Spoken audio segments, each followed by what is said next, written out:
Next, we will apply the principle of conservation of energy, and we'll find out how much energy is released during this alpha decay, which is called alpha disintegration energy.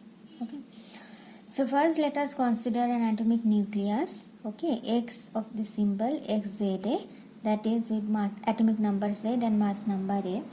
It disintegrates into a new nuclide, the daughter nuclide of the symbol YZ-2A-4 by emitting an alpha particle. Now this reaction is represented by the following equation, as we know. So this is the parent nuclide. By emitting an alpha particle, by emission of an alpha particle, it forms a new nuclide, the daughter nuclide. So let mx be the mass of the parent atom X, okay, and my be the mass of the daughter atom Y, and the m alpha is the mass of the alpha particle here. Initially the parent atom is assumed to be at rest, okay. So and after disintegration, so initially the kinetic energy of the parent atom is 0, okay. So we can write kinetic energy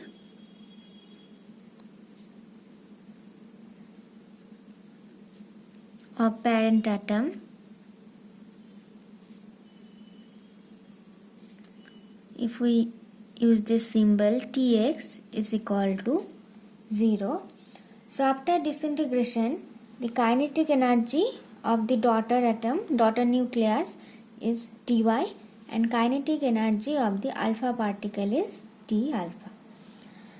Now the total energy, when we are saying this, okay, so if we consider the relativistic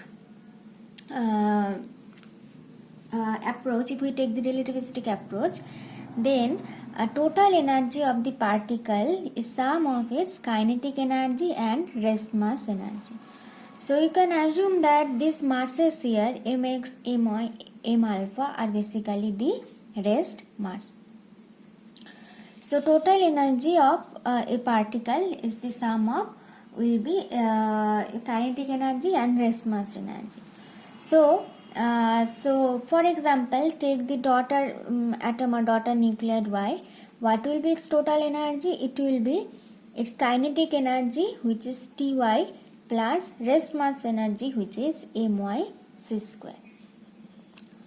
So for conservation of energy for the given reaction, we can say that total energy of all the particles before alpha decay should be equal to total energy of all the particles after alpha decay. So before alpha decay there was only one particle X, and after alpha decay there are two particles Y and alpha, okay. So before alpha decay, total energy of X, the parent nuclide, is equal to total energy of Y, the daughter nuclide, plus total energy of the alpha particle. So what is the total energy of X? We have assumed that the initially the parent atom is at rest. So its kinetic energy is 0. So total energy of X will be only its rest mass energy, which is mx c square, equal to total energy of Y. What is total energy of Y? After alpha decay, this daughter nuclide Y starts traveling with some velocity. It has some kinetic energy. So total energy of Y is its sum of its kinetic energy Ty plus its rest mass energy, which is my c square, plus total energy of alpha particle. So again total energy of alpha particle will be sum of its kinetic energy and its rest mass energy. So kinetic energy of alpha particle is T alpha, as we have stated, plus its rest mass energy, so is mass into c square, m alpha c square. So